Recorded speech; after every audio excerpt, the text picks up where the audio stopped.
Todo empezó con este cómic. Bueno, obviamente con el original, ¿no? Yo lo estoy sacando de un recopilado de las 100 primeras historietas de Superman. Bienvenidos a Poéticamente Incorrecto. Hoy les voy a hablar de cómo las películas de superhéroes han revolucionado la industria del cine. Superman es considerado el primer superhéroe de la historia.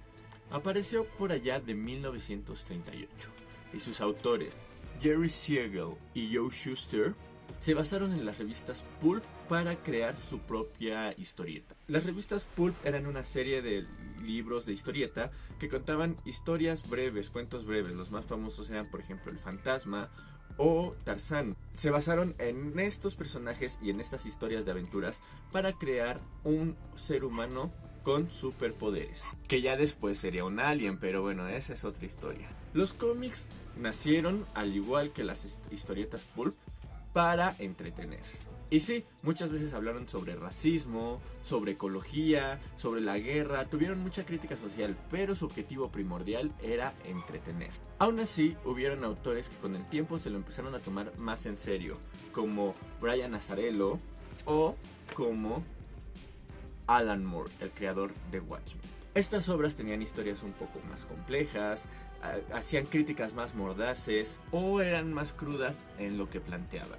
Bueno, pero estamos aquí para hablar de las películas, solo quería meterlos un poco en contexto y es también para que veamos cómo lo que pasó en los cómics se trasladó a las películas. Los cómics no tardaron en popularizarse, y a principios de los 40 empezaron a salir películas para la televisión, como por ejemplo las aventuras del Capitán Marvel, que hoy conocemos como Shazam.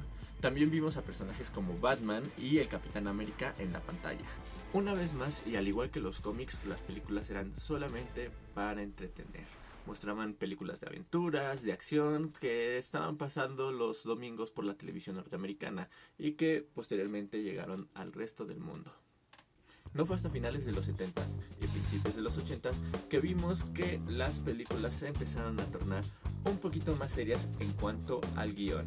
Por ejemplo, podemos ver el Superman de Christopher Reeves, que como ya vimos mostraba una historia un poquito más compleja, solo un poco, y bueno, ya empezaba a construir sus escenarios para darnos la idea de que estábamos en Metrópolis y a los personajes les daba un poco más de forma. Pero creo yo que el personaje que empezó a tomar relevancia en este asunto fue Batman, dirigido por Tim Burton. Aquí vemos que el director buscó crear una estética específica para poder llevarnos a Ciudad Gótica y también contrató actores del peso de Michael Keaton o Jack Nicholson. Sin embargo, no hay nada revolucionario en esto, solo estoy haciendo una recapitulación de cómo fueron avanzando los filmes de superhéroes. Ya vimos que al principio eran como mucho entretenimiento, ya después se empezaron a tomar más en serio, pero al final de cuentas, bueno, era como una película cualquiera, narrándonos una historia, buscando una estética. Digo, no habría mucha diferencia, entre comillas, entre el Batman de Tim Burton y el Hombre Manos de Tijera de Tim Burton también. Me refiero a que el director estaba buscando cierta estética en sus obras y estaba buscando cierta narratividad, pero bueno, al final de cuentas, todo está dentro de lo normal, entre comillas. Los superhéroes seguían siendo vistos como mero entretenimiento. Vemos como Batman pasó de ser lo que vimos con Tim Burton al desastroso Batman Forever. Y los 90s tampoco fueron muy buenos con Daredevil o Ghost Rider, aunque sí hubieron películas mejores como el Spider-Man de Sam Raimi, que pudimos ver ya a principios del siglo XXI. También a principios de los 2000 vimos la trilogía de Batman de Nolan. Tanto Raimi como Nolan se tomaron un poco más en serio la idea de los superhéroes. Nos mostraban historias un poco más complejas e incluso nos cuestionaban, tanto a nosotros espectadores como a los personajes, cuestiones como cuál es la diferencia entre ser un superhéroe y ser un villano, o la lucha que existe entre el bien y el mal. Estos tópicos se volvieron constantes después en las películas de superhéroes. La lucha entre el bien y el mal, la sociedad como héroes y villanos, y qué es lo que nos construye como tales. Anotemos eso porque lo retomaré más adelante. Y mientras Nolan nos presentaba su espectacular trilogía de Batman, Marvel empezaba a hacer su magia, porque nacía el universo cinematográfico de Marvel. Como ya sabemos, esto inició con Iron Man, y el USM se volvió un fenómeno internacional. Si bien las películas del UCM no son tan complejas como las de Nolan, lograron hacer algo nunca antes visto en la industria del cine. 10 años después de la primera película, y ahorita ya van 11 años del UCM, vimos que el universo Marvel logró interconectar una serie de películas para llevarlas a cabo en una sola película grande. Estamos habituados a trilogías de una sola historia o a sagas de una sola historia. Tenemos por ejemplo la trilogía del Señor de los Anillos, la de Matrix, la saga de Star Wars que se dividió en 2 trilogías y que ahorita ya hay una tercera trilogía, o bueno, sagas como Harry Potter, enfocadas en un solo personaje. Lo que hizo Marvel fue hacer trilogías de los mismos personajes, pero aparte unirlas para crear su propia trilogía, la de los Vengadores. Eso quiere decir que los personajes de Marvel, o al menos los principales, tienen sus propias trilogías, que a la vez se conectan en lo que fue denominado como fases. Entonces, juntaban estas historias para llegar a Avengers Era de Ultron, y a la tercera parte que podríamos decir que se divide en 2, Avengers Infinity War y Avengers Endgame.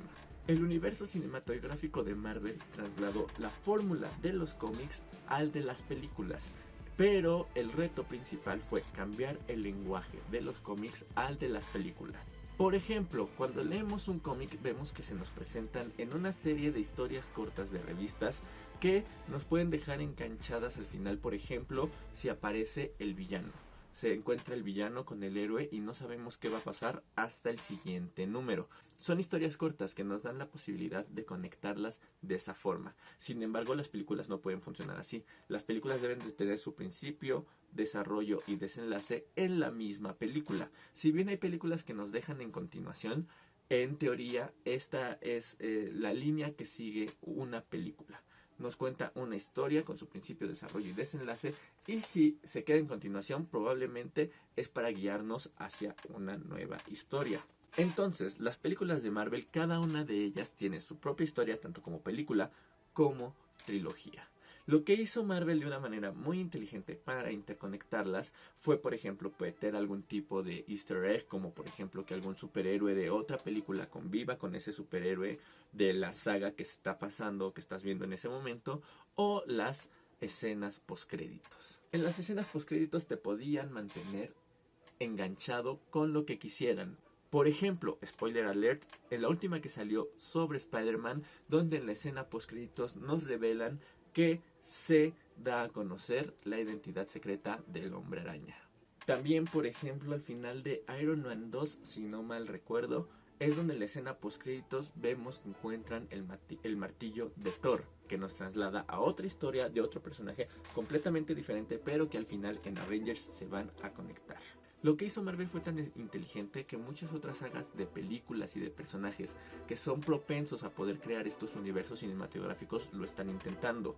Tenemos Star Wars, tenemos el universo de Harry Potter y tenemos el universo de DC, aunque es también tan compleja la fórmula que les está costando trabajo llevarlo a cabo. DC lo ha logrado con sus series, pero al ser tantas temporadas y tantos capítulos se vuelve un poco difícil mantener el hilo de la historia. Por eso también las películas funcionan tan bien. Fue así como Marvel logró revolucionar la industria del cine. Hizo algo que nunca antes se había visto. No lo habías visto en el teatro, no lo habías visto en la literatura, aunque sí hay libros o bueno, sagas que más o menos lo han logrado, pero no son tan populares. Y bueno, hasta ahorita con los personajes de superhéroes lo estamos viendo en las series. Por cierto, ahora que lo pienso, podríamos decir que Breaking Bad está construyendo también su propio universo, aunque en series. Pero aún así, nada tan grande como el UCM. Y esto es algo que solamente habíamos visto en los cómics. Sin embargo, necesitó unas mentes visionarias para poder pensar en trasladar los cómics al cine, no solo en sus personajes, sino en esta idea de mantenernos atentos a varias historias. Aunque sí, como ya lo dije, estamos solo en la rama del entretenimiento. Las películas de Marvel yo no me atrevería a decir que son muy complejas. E incluso han tenido ciertos errores como Hulk o Iron Man 3. Sin embargo, lograron llevar a la popularidad los personajes de los superhéroes que incluso crearon una contracultura. Tenemos películas que critican las mismas películas de superhéroes haciendo películas de superhéroes o con este tema, como por ejemplo Birdman. También tenemos películas un poco más experimentales como por ejemplo la saga de Glass. Muchos cineastas se dieron cuenta que el tópico de superhéroe era muy explotable. Recuerdan que hablamos de esta idea de cuestionarnos sobre el bien y el mal, sobre la sociedad buena y la sociedad mala, sobre qué te hace un héroe y qué te hace un villano. Bueno, pues este tópico se volvió interesante para los cineastas y a últimas fechas lo han buscado explotar. Es así como esta semana se estrena la película de Joker, que se ve retomará películas de los 70s y los 80s que en su momento fueron galardonadas e importantes, como por ejemplo Taxi Driver o El Rey de la Comedia. Se está basando en películas que nada tienen que ver con los superhéroes, pero que en su momento hicieron grandes críticas y fueron aclamadas por la crítica. Toman estas críticas, estas fórmulas y el tópico del superhéroe. Bueno, que en este caso sería un supervillano. Es así como también todo este universo cinematográfico de Marvel, junto al intento que ha venido haciendo DC e incluso las películas de los X-Men, lograron comprobar que el tópico del superhéroe es algo que se puede tomar en serio y que aparte nos da mucho material para poder hacer una crítica social.